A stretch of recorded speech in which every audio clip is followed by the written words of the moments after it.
Number 1 பதவி president of India. அந்த நாடாளுமன்ற கட்டடத்துக்காக கூப்பிட மாட்டேன்.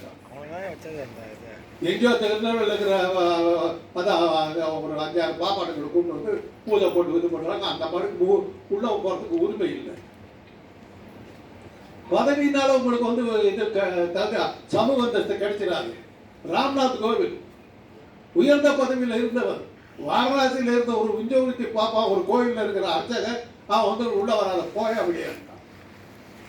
இளையராஜா எப்பேற்பட்ட இசையமைப்பாளர் ஒன்று நடக்கிற கோயிலுக்குள்ள வராத போட்டாங்க. ஸ்ரீரங்கம் கோயிலுக்கு கச்சேரியா நடத்தி பல லட்சக்கான பல கோடி ரூபாய் பணத்தை வந்து வசூல் பண்ணி கொடுத்தவரை கும்பாபிஷேகத்துக்கு உள்ள விடுது. இந்த அக்கிரமங்கள் களைய வேண்டும் என்பதற்காகத்தான் நாங்கள் இயக்கத்தை ஆரம்பித்திருக்கேனே தவிர இந்த கூட்டணியில் சேர்ந்துக்கிட்ட 2 எம்எல்ஏ பேசும் ஒரு எம்பி போஸ்டுக்காரங்க அடையில தான் திருமாவளவன். இதே அவர் சொன்ன போதுதான் அவர் மீது எனக்கு இருந்த மரியாதையும் மதிப்பும் மிக உயர்வாக. எல்லாரும் சொல்லுவாரு, நானும் சொல்றேன். அவர் நினைத்திருந்தால் இந்த இடத்தை பயன்படுத்தி இந்த பிற்படுத்தப்பட்டவர்கள் இதை பயன்படுத்தி ஒரு பெரிய ஒரு சாம்ராஜ்யத்தை உருவாக்கி கொண்டு தனக்காக வாழ்ந்திருக்க முடியும். அதை அவர் செய்யல. எங்க பார்த்தாலும் ஒரு தடவை ஒரு நகைச்சுவை நடிகர் எஸ் சேகர் அவரை கிண்டல் பண்ணி பேசுறாரு. ரீபாக் ஷூ டெனிம் ஜீன்ஸும் போட்டுக்கிட்டு நீ மக்களுக்கு சேவை செய்கிறியா? ஏன் அது நீ தான் போட்டுமா, நான் போடக்கூடாது? ஏன் நான் பூணூல் போடக்கூடாது?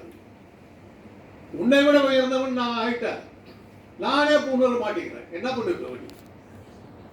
பூணூல் உலகில் ஒரு டாக்டருக்கு சொல்ற ஒரு நல்ல ஒரு விஷயம் என்னன்னா, முதுகுல அடிப்பட்டு சொல்லி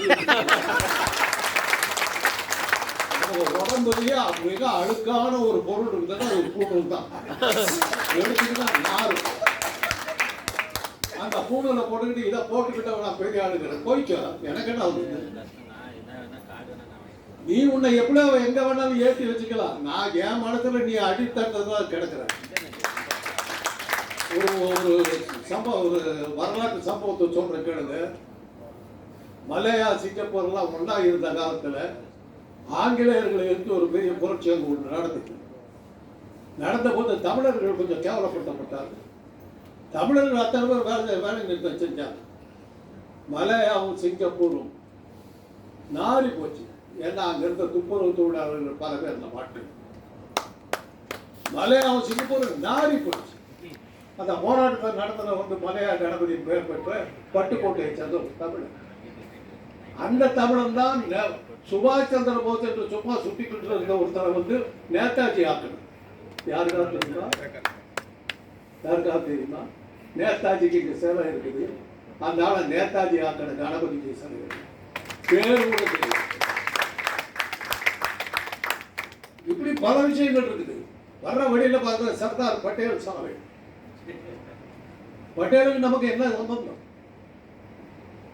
குஜராத்தில் இருக்கிற நம்ம திராவிட இயக்கத்தின் தலைவர்களை விட்டு காமராஜ் பேர் வச்சிருக்காங்களா?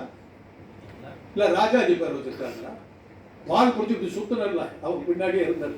உன்னை என்ன மரியாதை கொடுத்துட்டாங்க? குஜராத்துக்கு போய் பாருங்க. தமிழ்ங்கிறது பார்த்து அந்த மொழியே அவங்களுக்கு தெரியல. இப்படி ஒரு இனம் இருக்கான்னு கேளு. இந்தியா திருத்தணியை தாண்டிட்டோம்னாவே நம்மளை அடையாளம் காண்றதுக்கு இந்திய நாட்டில் யாருக்குமே தெரியல. டெல்லியில போய் பார்த்தோம்னா ஆட்டோ ரிக்ஷாக்காரர்கிட்ட ஏதாவது கேட்டோம்னா ஹிந்திமே போறோம் அப்படின்னு. எதுக்காக ஹிந்திமே போறோம்? நான் இந்திய நாட்டை சேர்ந்தவன் இல்லையா? டெல்லிக்கு வந்தா ஹிந்தி தெரியணும்னா தொலைச்சு விடுவேன்.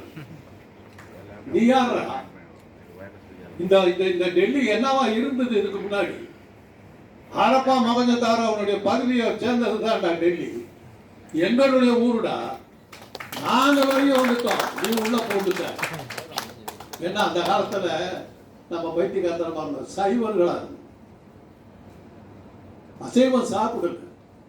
போராட்டத்துக்கு பயந்துருக்கு. அப்பேற்பட்ட ஒரு அற்புதமான நாகரிகத்தை கொண்டிருந்த மக்கள் போராடுற தைரியம் இல்லாத போனத காரணத்தினால ஆரியர்களோட வருகையில வந்து நம்மளை எல்லாம் துரத்திட்டாங்க. களப்பிரராட்சியை வந்து ஏன் கேவலம் சொல்றாங்க தெரியுங்களா? அந்த நேரத்தில் தான் சங்க காலம்.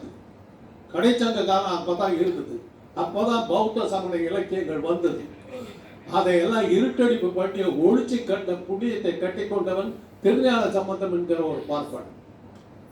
நம்முடைய அற்புதமான தமிழ் நூல்கள், அறிவியல் நூல்கள், ஓலைச்சுவடைகள் அனல்வாதம் புனர்வாதங்கிற பேரை போட்டு தண்ணியில மூடுகடிச்சு இது பண்ணா நெருப்புல போட்டு கொடுத்தணும். அதை விட கேவலமா ஒருத்தி இருந்தா ஆண்டாள் ஒருத்தி. தீக்குறளை சென்று ஓதோங்கிறார். குரல் படிக்கிறது கெடுதல்றாங்கிறா. திருப்பாவையில 2வது பாட்டே அதுதான். இப்படியெல்லாம் தமிழை ஒழிக்கிறதுக்கு கஷ்டப்பட்ட காலத்துல நாம தான் அதையெல்லாம் தாண்டி 1300 ஆண்டுகளாக நடந்து கொண்டிருக்கின்ற இந்த போராட்டம் இன்றும் தொடர்கிறது. இன்றைய சூழ்நிலையில் திருமாவளவன் போன்றவர்கள் மிக மிக முக்கியம். மிக மிக மிக மிக மிக முக்கியம். எல்லா இடத்திலையுமே நம்ம அழிப்பதற்கு எத்தனை வகையான விஷயம் இது உண்டோ அத்தனையும் நடந்து. திருப்பரங்குன்றத்தை பற்றி ஒரு புத்தகம் வச்சிருக்க வெளியிட்டு இருக்காங்க. அது என்ன இப்போ ஏன் திருப்பரங்குன்றத்தை அவங்க எடுத்துக்கிட்டாங்கிறது என்னுடைய பகிர்ல சொல்லியிருக்கிறேன். திருப்பரங்குன்றத்தில் முருகன் தெய்வானைங்கிற மேல் ஜாதிக்கார பெண்ணைக்கு திருமணம் செய்து கொண்ட இடம். அதனாலதான் அந்த திருப்பரங்குன்றத்தை இவன் கேட்கலாம். பக்கத்திலேயே 10வது கிலோமீட்டர்ல வள்ளிங்கிற ஒரு பட்டியலெடுத்த பெண்ணை கல்யாணம் பண்ணி கொண்டது. முருகனை பத்தி அவனுக்கு அக்கறை இல்லை. ஆக முருகனுக்கே ஜாதியை பார்க்கலாம். வள்ளியை கட்டி கொண்ட முருகனை தள்ளிவிட்டான். ஒரு மேல்ஜாதிக்கார ஒரு தெய்வானையை கட்டிக்கிட்ட முருகனை ஏற்றுட்டு அங்க திருப்பரங்குன்றத்தில் கலவரம் பண்றான். இப்படி அவன் வணங்குற கடவுளையே இப்படி ஜாதி பாகுபாடு பார்த்து சமூக அநீதியை கொண்டு வருகின்ற ஒரு கூட்டம் இருக்கின்ற நேரத்தில் திருமாவளவன் நமக்கு தேவை. திருமாவளவன் நமக்கு போக வேண்டும். எனக்கு இந்த நிகழ்ச்சிக்கு மனோஜ் அவர்கள் என்னை கூப்பிட்ட போது எனக்கு இந்த காலில் ஒரு சின்ன ப்ராப்ளம் வந்தது. அதுக்காக நான் வைத்தியத்துக்கு போனேன். அதுக்காக கொடுக்கப்பட்ட மருந்துகள் நோயை விட மருந்து என்ன கண்டுபிடிச்சு. டாக்டராக தான் இருக்கிறேன். புற்றுநோயை பத்தி நாங்க சொல்லுவோம். எப்பா நீ புற்றுநோயில செத்து போயிடு, நான் கொடுக்குற மருந்துல சாமாட்டேன். ஏன்னா அது மருந்து அது கொடுக்குற கெடுதல் பண்ற கெடுதல் நோயை விட அதிகமா இருக்கும். அது மாதிரி மாட்டிட்டு முடிச்சேன். இன்னைக்கு காலையில கூட மருத்துவமனைக்கு போயிட்டு தான் வந்தேன். அவர் சார் உட்காந்தாரு. எனக்கு அப்பதான் ஞாபகம் வந்தது. அந்த நேரத்தில் கேமரா வச்சுக்கிட்டு சார் ஒரு பேட்டியை கொடுத்துட்டு போக சார். அதையும் முடிச்சுட்டு தான் வந்தேன்.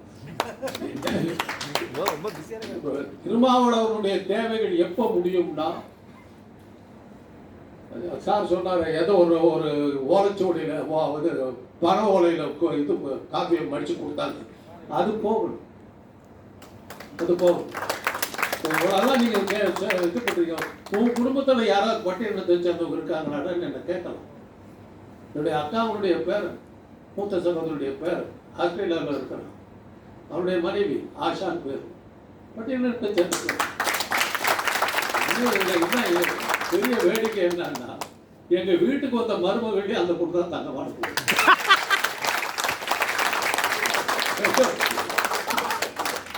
அவன் திருமணம் பண்ணிக்கிட்டான். குடும்பத்துல எதிர்பார்த்த மாதிரி பெரிய தகராறுகள். அப்ப கேட்டாங்க, என்ன இப்ப கெட்டு போச்சு. அவன் கூட்டிகிட்டு வந்துட்டான், கல்யாணம் பண்ணிட்டான், ஆசைப்படுறான். பெரியார் கிட்ட போய் ஒருத்தன் சொன்னான், ஐயா நான் கலப்பு திருமணம் பண்ணிக்கிட்ட உங்களுடைய வாழ்க்கை எனக்கு வேணும். கலப்பு திருமணம்னா என்னப்பான்னு, வேற ஜாதி பொண்ணை கட்டிக்கிட்டேன். ஒன்னதானே கட்டிக்கிட்டேன். கழுதியோ குதிரையோ கட்டிக்கிட்டு கலப்பு திருமணம். நானும் மனுஷன் கட்டிக்கிட்டு எப்படி கலப்பு திருமணம். அதுதான் பிறப்புக்கும் எல்லாம் உயிர்க்கும். அதை சொன்னதுனால வள்ளுவர் ஒடிச்சு கட்டாங்க. திருக்குறளை சென்று ஓதம்னு அவர் சொன்னதுக்கு காரணம் அதுதான். ஆக இந்த திராவிட சித்தாந்தத்தை கைகளில் எடுத்துக்கொண்டு தனக்காக வாழாமல் மற்றவர்களுக்காக, தன்னுடைய இனத்துக்காக மட்டும் இல்லாமல் மொத்த தமிழ் இனத்திற்காகவும் திராவிட இனத்திற்காகவும் போராடுகின்ற திருமா அவர்களை பாராட்டுவதற்கு என்னிடத்தில் வார்த்தைகள் இல்லை. அந்த அளவுக்கு எனக்கு திறமையும் இல்லை. இப்போ இதெல்லாம் பேசுறது கேட்ட பிறகு பேசலாமா வேணாமா இன்னும் விட்டுடுங்க நான் போறேங்கிற அளவுக்கு நான் இருக்கேன். இந்த அளவுக்கு அற்புதமா இருக்கு. ஜீவா நினைச்ச பாட்டு இவ்வளோ அற்புதமா எங்க ஊருக்காக ஒரு ஊர் தான் ரொம்ப. அதனால ஒரு கூட்டம் சிறியதுங்கிறாங்க. அணுங்கிறது கண்ணுக்கு தெரியாது. வெடிச்சதுன்னா உலகமே ஆகவே ராணுவத்தில் எல்லாருமே சேர மாட்டான். போராடுற குணமும் எதிரிகளை வெல்ல வேண்டும் என்ற தைரியமும் இருக்கிறவங்க ராணுவத்துக்கு வர முடியும்.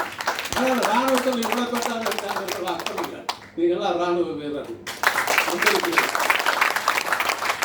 முன்னால் போய் வாய்ப்பை எனக்கு கொடுத்ததற்காக அமைப்பாளர்களுக்கும் மனோஜ்குமார் அவர்களுக்கும் மற்றவர்களுக்கும் என்னுடைய நன்றி தெரிவித்து